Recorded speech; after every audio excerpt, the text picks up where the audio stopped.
A breakdown I suffered that led to a breakthrough in my career. I had a boss at some point who said he's not ready for the next role because he hasn't had a big failure yet. The craziest advice. And now I'm using it consistently. What did you change about your leadership style? It was a couple of things. One, Philippe Schaillee, CEO of Costa Coffee, leads the world's second largest coffeehouse chain with over 4,100 stores and more than 18,000 employees worldwide. the emotional warmth that coffee provides to consumers is critical. That little moment of getting coffee in a Costa store that our baristas make with heart, those are truly special moments. And many coffee companies have forgotten that it is about coffee, first of all. I had this little sticker on my laptop so that I would always be reminded of it. So it can be as simple as that. So good. Coffee beans, climate change. With all these changes in mind, what does the future of coffee look like globally?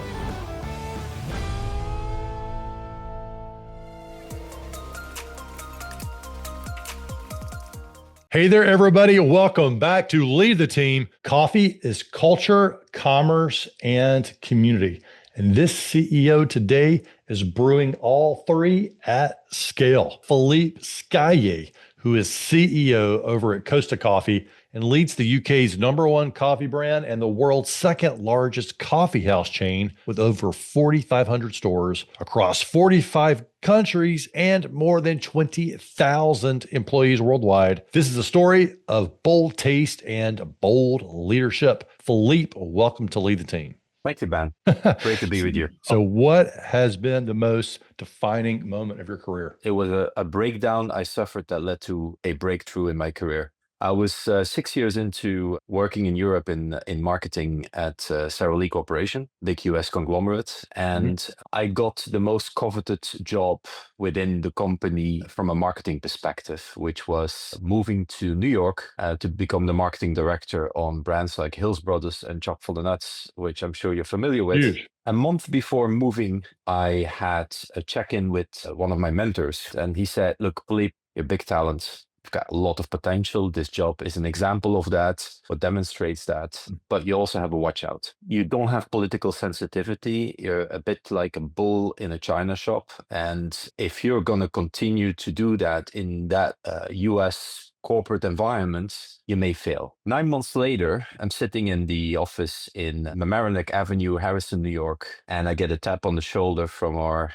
US HR who tells me, "Look, Philippe, it's not working. You're not fitting into our culture. You're disruptive, and we're basically going to send you back to Europe." Huge blow. I go home. I discuss this with my wife, and she says, "I remember you telling me that advice from your mentor. Isn't it maybe something that you also have done?" So I decided to stick to it, convince them that they should keep me. I was accepted to stay. I got demoted.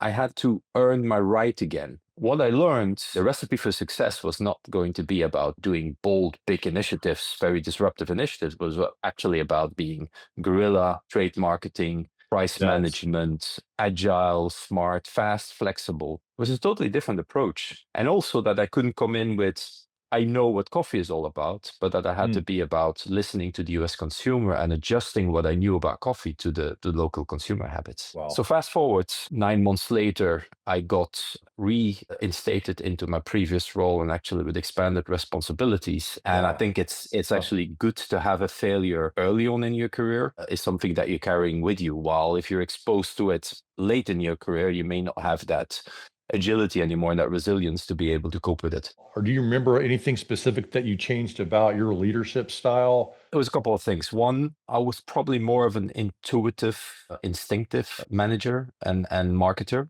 before that time. And I pivoted to become a very data-driven. The second one was I have everything to learn about the local consumption habits, about how customers act here. So I became much more active listener, absorbing and translating, converting that into actionable strategies than just coming with, "This is what we're going to do." What do you do now, being the top executive, to get that kind of feedback? I decided to look for a really good coach because I wanted somebody who understood not only the how, but also the what was close enough to the business and who would challenge me. The second one is that I will consistently ask my team also for feedback back.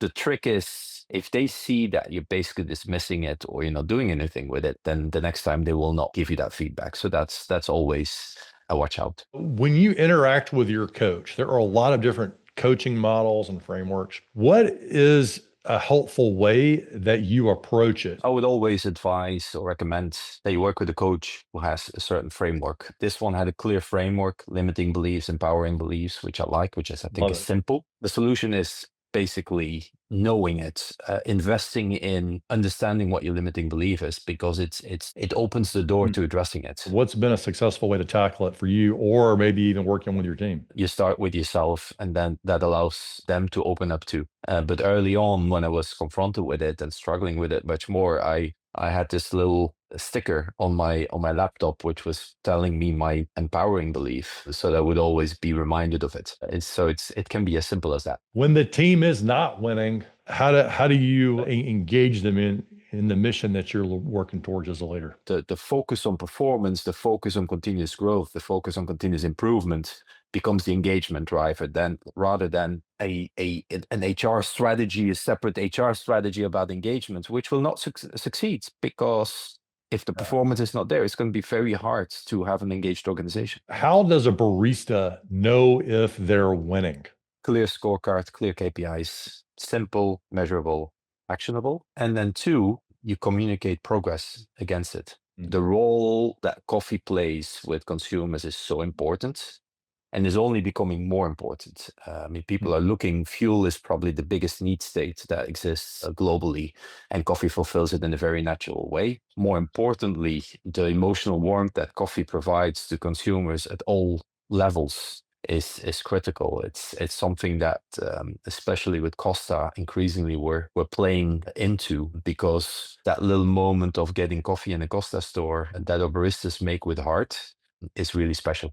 We often say at Costa that we like to turn coffee routines into coffee rituals, because when it becomes a ritual, when a group of friends come together always around a cup of Costa, those are truly special moments. And many coffee companies have forgotten that it is about coffee, first of all. Philippe, this has been a lot of fun. It's been an absolute pleasure to be part of this show. Thanks, Philippe.